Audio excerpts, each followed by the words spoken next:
When the previous generation Audi Allroad replaced the A4 Avon in the US model range for the 2013 model year, sales increased by 50%.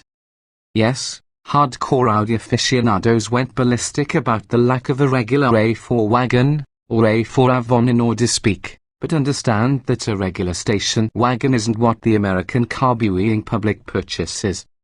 While many people, including us, would prefer the lower, sportier wagon it offers in Europe, Audi is also in the business of selling vehicles and making profit. So, when the newest, B9 generation A4 range launched earlier this year, it was an easy decision for US product manager Anthony Garbis to skip the regular wagon and go right for the Allroad, now carrying the A4 moniker as well. This Allroad follows the formula that brought two predecessors, the A6 Allroad and the B8 generation A4-based Allroad to our shores: lift a wagon, install permanent roof rails, and slap on some chunky body cladding. That's oversimplifying the task but isn't completely off base. The modest 1.3-inch lift comes from both longer springs and dampers 0.9-inch and slightly taller all-season Continental Pro Contact DX radials 0.4-inch. The roof rails are aluminium and stout enough that they might serve as tow hooks. The cladding adds no width to that of a standard A4, even if it looks as if it does. Even better, the add-ons aren't just straw plastic. Garbis, with a hint of pride in his voice, confirms that the two-tone Allroad tack-on bits are painted matte black, an expensive process, we're told. Those who hate the two-tone look can get the plastic painted to match the body color for $1,575. The monotone option itself costs $1,000 but is offered only with metallic paints that add another $575 to the sticker. Quattro goes ultra. The only other attribute that makes this Allroad special is its new all-wheel drive system, marketed as Quattro with Ultra technology. The Ultra business of this system dumps a center differential for a pair of clutches, one at each end of the rear axle's driveshaft. Under most conditions, the Allroad functions as a front driver for a slight bump in efficiency. Not spinning the drive shaft saves precious drops of fuel, and said shaft can be re-engaged in as little as 0.2 seconds. While it is an understandable step toward meeting CAFE regulations, we also see it as a heretical departure from the traditional all-wheel drive Quattro canon. Expect the system to appear in other Audis, although all S and RS models will continue to use center differentials. Except for the new all-wheel drive system, the powertrain is a direct carryover from the A4. A 2.0-litre turbocharged inline 4 with cam faces and variable exhaust valve lift makes 252 horsepower and 273 lb-ft of torque. Ratios are swapped via a dual-clutch automatic with paddle shifters for manual gear changes, if that's your thing. The 7 forward ratios are identical to those in the A4, but a shorter final drive ratio 4.41:1 versus 4.23:1 combats the resistance of taller tires and the claimed £199 penalty for the wagon bodywork. The A4 Allroad is more than capable of keeping up with the briskest traffic, and we expect it to return a launch control-assisted 0-60 mph time in the mid-5-second range. A+ accommodations. Those familiar with Audi's most recent interiors will feel comfortable in the Allroad. Solid black is available, but the two-tone interiors are especially rich in appearance and feel. In the $44,950 premium trim model, analog gauges fill the binnacle behind a pleasant and well-contoured steering wheel.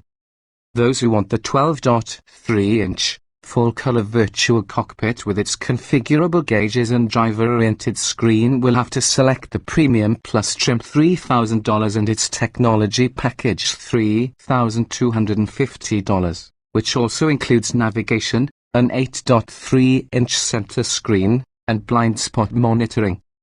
Other Premium Plus upgrades include a 19-speaker, 755-watt Bang & Olufsen sound system, front and rear parking sensors, proximity entry, LED headlights, and 4G LTE connectivity and its associated in-car Wi-Fi. The standard panoramic sunroof's perforated sunshade is one of very few interior oversights. It doesn't effectively block out the sun. Fully loaded Prestige models require a $7,400 upgrade from the base car and include all the Premium Plus and Technology package items, plus a full-color head-up display, acoustically insulated front side windows, and a multi-camera setup with 360-degree top-view functionality to ease low-speed maneuvering fore or aft. The Allroad sweet spot seems to be a Premium Plus car with the technology and cold weather packages, heated seats and steering wheel, $500 in the Sport package, which includes the A4's supportive 12-way sport seats for another $500, totaling $52,200. That's a few grand more than Audi charges for a similarly equipped Q5 crossover, but there are a few bells and whistles on the Allroad that aren't available on the Q. Not much penalty for lifted suspension. Raising the car a little more than 1 inch doesn't do much to erode the driving dynamics of the already proficient A4. Unlike the slightly sloppy instant wobble we found in the A4 sedan's steering, the Allroad tracks straight and true, no matter what drive select mode is engaged, and the brakes deliver inspired feedback without so much as a hint of sponginess. Among comfort, auto, dynamic, and individual modes, we found auto to do everything well. The steering goes overly light in comfort mode, while choosing dynamic cranks the firmness of the adaptive dampers beyond what a pseudo SUV requires. Auto is the just right porridge for this backwards bear. The only mode the Allroad offers that isn't in the A4 quiver is off-road. When selected, steering effort is reduced and quattro engages the drive shaft all the time with some clutch slipping when turning to avoid driveline binding.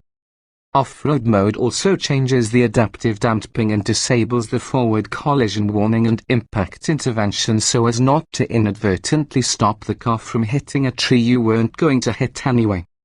We drove the Allroad down 90 miles of Wyoming logging roads and engaged off-road some of the time. As was true on paved roads, the auto mode seemed to work just as well as off-road mode. You might see greater benefit to off-road mode in deep snow or on particularly icy roadways. Lots of room, less consumption than an SUV. Remember that mention of fuel economy? The reality is that EPA ratings give the new A4 Allroad a 1 mile per gallon advantage over its predecessor on the combined scale 25 miles per gallon, with the city rating up just 2 miles per gallon 23 miles per gallon and the highway figure unchanged at 28 miles per gallon. The Volkswagen Group may have tightened its EPA reporting leash. Well, at this point it might as well be a noose, for the 2017 model year, so any improvement greater than marginal might be hidden. We'll learn more when we can test one on familiar roads.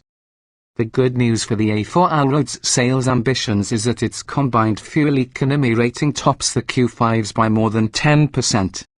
Open the power rear hatch, which can be operated by wiggling a foot under the bumper in Allroads equipped with the technology package, and the standard cargo cover automatically lifts out of the way to reveal a 24 cubic foot compartment. There also is a divider to protect back seat passengers from loose items, and the seat back folds in 402,040 sections for maximum versatility. Drop the seats all the way near 59 cubic feet to fill. When the back seats are in place, they're plenty comfortable for 2 adults, with ample head and knee room. Fitting 3 would be a squeeze, but it'd be doable over a short distance. Living up to its name, the A4 Allroad is unlikely to meet a mapped road it can't negotiate, even if few owners will attempt anything more daring than making use of the extra ground clearance while trekking through deep snow. An SUV is an obvious solution for this scenario, but in a world rapidly filling with crossovers, the distinctive Allroad faithfully keeps the wagon torch lit.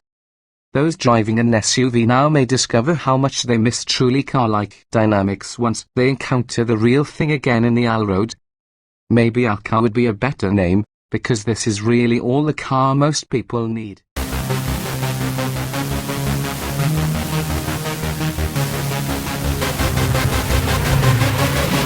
Bye.